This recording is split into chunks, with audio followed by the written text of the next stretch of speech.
Hey guys, Tony back again, or in Todge. Hope you're all well. Going to be doing a different video today. So I've seen a lot of people doing these ones, and it's basically going to be a roundup of the month of June of all the movies I've watched, really, horror films and stuff. That's what I mainly watch. I'm just going to go through what I've watched and give you a quick rundown on them, a score out of 10. Just very simple rundown. I've got 16 movies here in total that I've watched in June. I've watched a lot of series as well. I've watched finished the Vikings off. That was really good. Watched a lot of football with the Euros being on. Watched a series called Time. That was really good on BBC. But I'll go through the movies I've watched, guys, and give you a quick rundown. I thought it'd be a really good video. I love watching these. You get good recommendations. So, first movie I've watched is A Cure for Wellness, which is a 2017 film from Gore Verbinski. And first time I'd seen it, I can't believe it skipped my radar.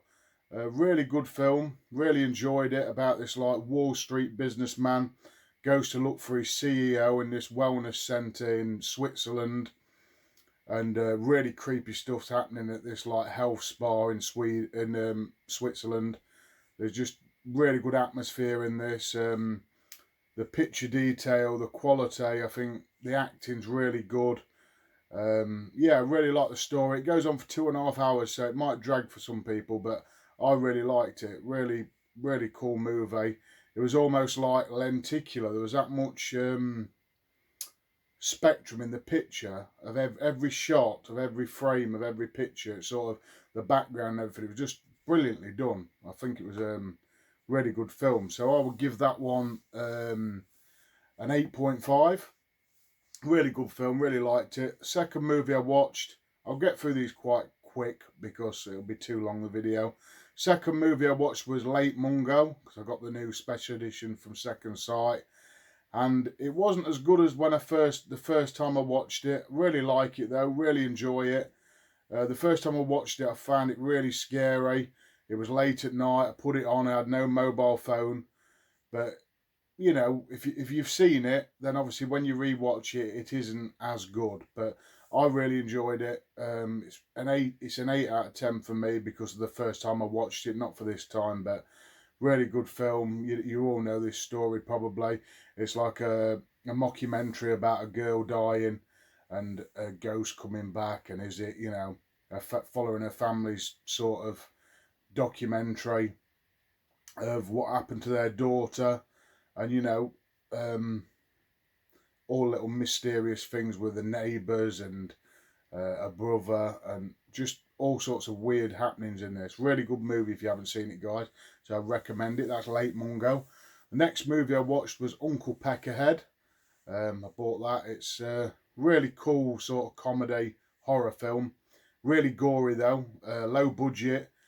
About this roadie who sort of takes this band because they haven't got a vehicle, and he takes this band all over America, and basically when it strikes 12 o'clock he turns into this sort of zombie demon creature for like 5 minutes and just goes on a killing rampage, killing people and eating them, and there's guts, there's all sorts. But really funny movie, really tongue-in-cheek, but really enjoyable. I had a great time with this. Like I say, not the greatest acting, not the greatest production, not the great gore though. If you're a gore hound, really good, and great comedy. So I'll give this a 7 out of 10. Really enjoyed it. The next one was a film from the 60s, an Amicus movie, Dr. Terror's House of Horrors. It starred Christopher Lee and Peter Cushing. I've watched this a long time ago when I was a kid. It's an anthology movie.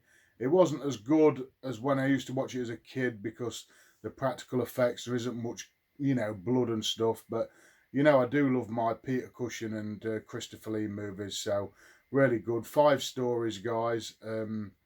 It's all good fun. All different stories about the 5 guys who are on a train, and sort of this fortune teller comes in and reads tarot cards to them, played by Peter Cushing, and they all get a story read. But quite decent little stories, on for about an hour and a half, so pass the time and really enjoyable. Just not much blood or anything, or it's more like you could watch it with a kid, you know, it's that sort of thing. But really cool acting, and I enjoyed it. 7 out of 10 for me for that one. The next movie I watched was a film called Jugface. I have heard of it before, but I've never watched it. So I thought, oh, I'll put this on, see what it's like. And it's about these like hillbillies living in like, I think it's deep South America. And they're sort of like a cult. They're sort of a buy into this like a pit in the ground, and they sort of worship this sort of god down there. They actually make human sacrifices, and this guy who's like a sort of jug turner, you know, a potter. He makes these jugs, and whoever face it looks like in the sort of community, that means that's who they have to sacrifice.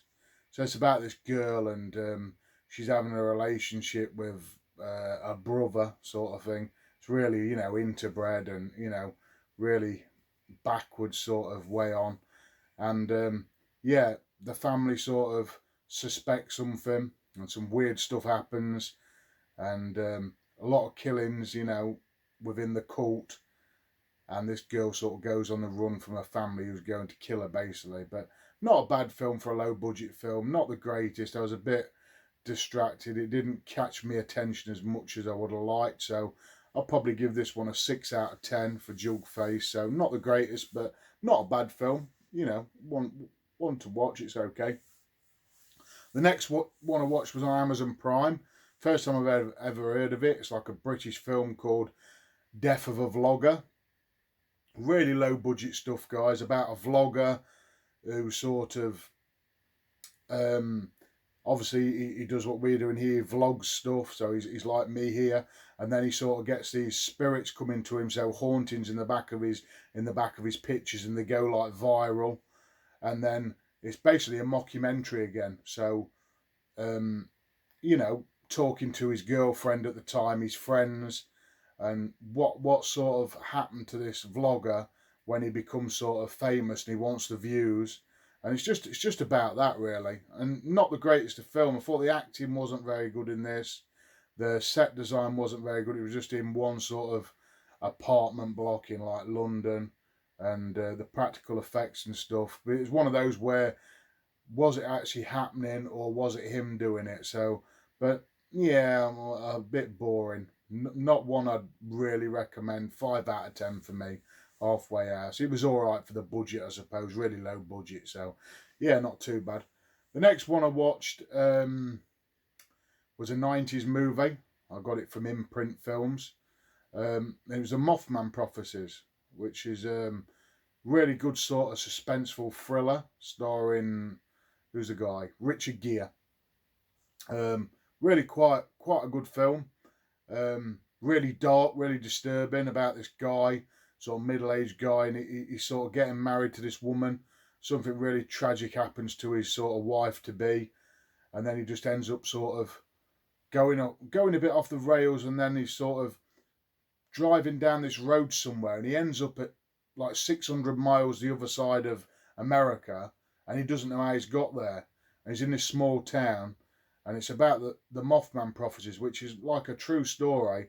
Basically, these people from this town are seeing this Mothman, like a giant sort of being, and every time someone sees him around the world, it's been like publicated throughout the world.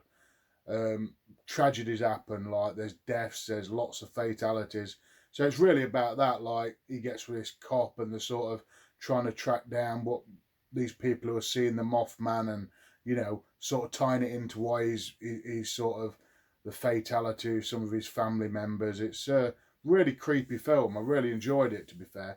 I remember watching it as a kid and I didn't like it, but this time around I really enjoyed it, got engrossed in it. So yeah, the Mothman Prophecies I'll give a 7.5 out of 10. Really good.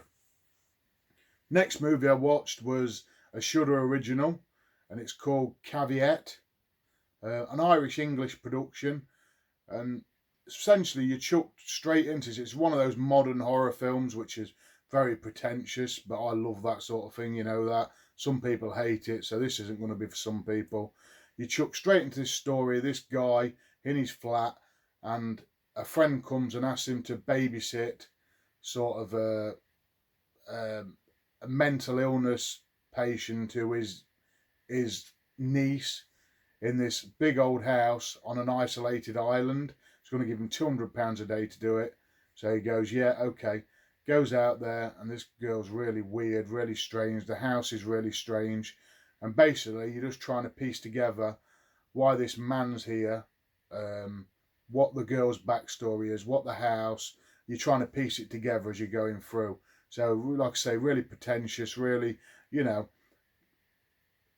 mind bending. You can sort of change it to any sort of aspect of life you want, you know, one of those sort of films. So really good though. I really enjoyed it. I thought for a low budget film, really good set design, lighting. I thought it was quite creepy in places. So I'd give a caveat from Shudder 7 out of 10.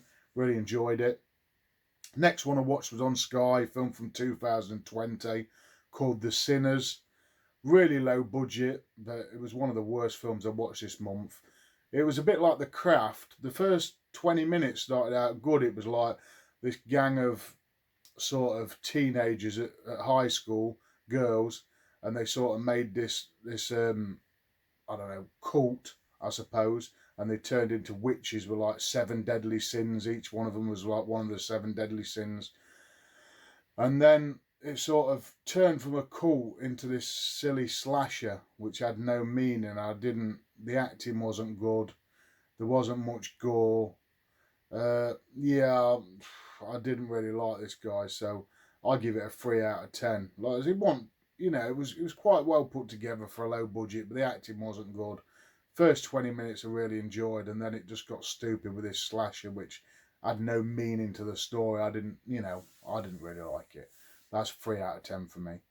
Next one up was a film called Antebellum.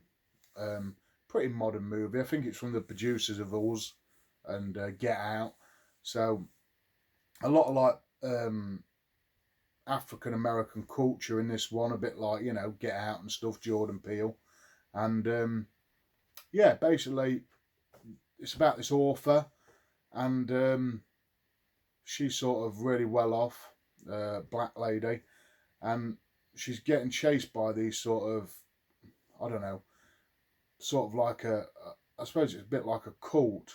And you start off and you think it's in Georgian times, you know, it's that sort of era where there's like plantations and stuff, and this story all tolls around, and you sort of have to piece it together. It's another one of those ones, but it's nowhere near as good as Us or Get Out or anything like that. I didn't, you know, it was okay. It was a decent film. I think the acting was really good. Yeah, it wasn't really creepy or anything. It was more like that sort of thriller sort of style, but not too bad. 6 out of 10 for me, Antebellum. It was okay. Next one I watched, guys, was Apartment 1BR or 1BR. That was on Sky 2. First time watch for me again. Really cool film. This girl goes to LA to be, I think she's going to be like an art student or something. Goes on her own instead of, you know, being with her family all the time. She moves into this seemingly beautiful apartment block with all these guys are helping each other. You're having barbecues every night. It's like a gated community.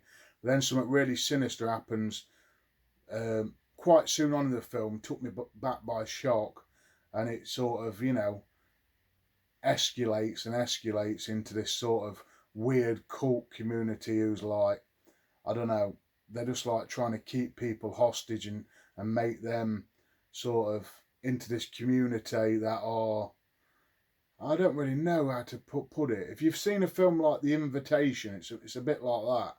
It's sort of, you know, mind games and then sort of actually helping as well. But a lot of weird stuff in this one, but really cool film. I really enjoyed it. I'd give Apartment 1BR 7.5 out of 10, 7.5. Really enjoyable. Like I said, I'm not going to go into too much details in these guys, but you know, my score, definitely watch them if you haven't. Next film I watched was Relic, which is a pretty new one, and this is one of my favourite films I watched this month. Another sort of modern horror story, which is a bit pretentious, I suppose, again, but I thought the set design in this was beautiful. I thought the acting was really good. Just the story was really sad, about this mother and daughter go out to their sort of grandma and mother's house. She's gone missing, and they've got to sort of, she ends up coming back, and it's about a downward spiral with like dementia and stuff, but really creepy. Really, like I say, the dark in this, the blacks in this film, and some creepy atmosphere in this. And yeah, you can, another one which you can spin whichever way you like, you know, whichever way you want to think this film is meaning, that sort of thing. But I really liked it. Relic, I'll probably give 8.5 out of 10. Really good film, really good atmosphere, and quite yeah, quite a sad story. The next movie I watched was another Shudder original, The Power, sorry. It's about a girl in the 70s who sort of just become a nurse, and in London in the 70s, a British film, there was all power shortages because the miners were striking for more pay, and they were turning all the electric off. So when the lights went out in the hospitals, they sort of had to move the patients out. Some of the other patients were sort of, who was in intensive care and stuff, were ran off generators. So this young nurse, first night, gets put into this situation where the old hospital is completely in darkness, and she's sort of wandering around, and there's a ghost story happening, and there's some other bits and bobs happening, and it's just really dark. Yeah, really good acting though, British actors in this, and quite low budget, but I thought they'd done a fantastic job. I think the noises, you know, down the old alleyways, I thought they got the 70s theme off pretty well for like I say, the budget they had. And yeah, really enjoyed it, guys. I saw the ending coming a little bit, to be fair. It wasn't the greatest ending in the world, but I thought there was some creepy moments in it, and a different sort of movie. I haven't seen this one done before with the blackouts, you know, in the 70s. So I thought that was quite, you know, bit different. Really liked it though, The Power. I'll probably give that a 7 out of 10.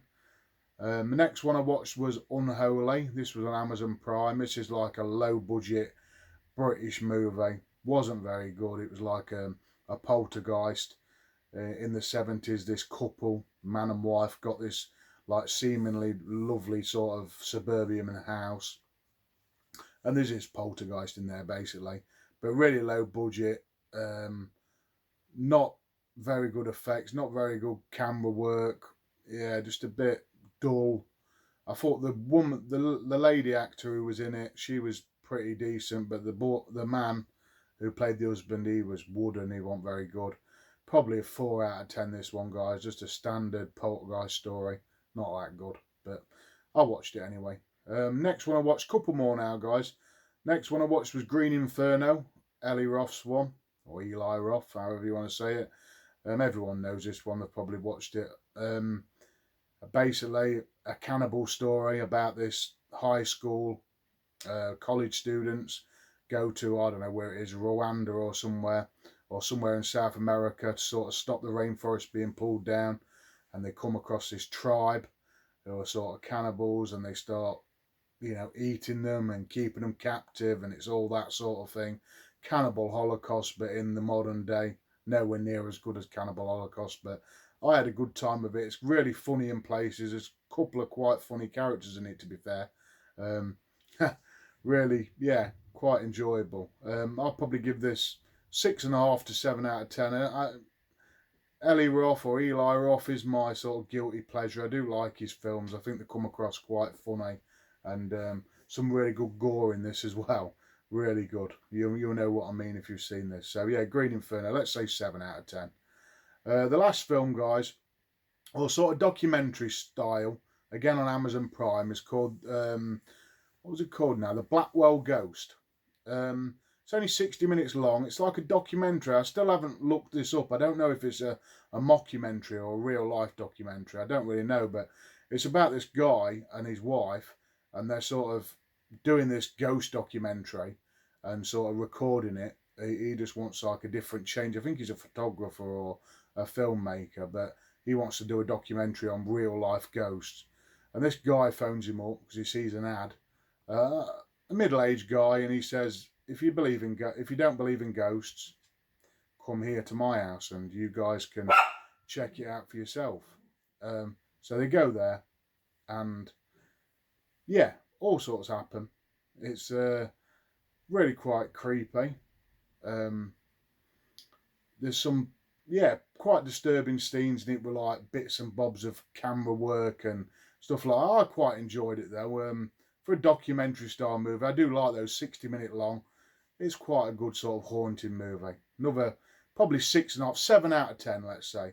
I say I'm pretty harsh on my scores, but I do like most movies, to be fair.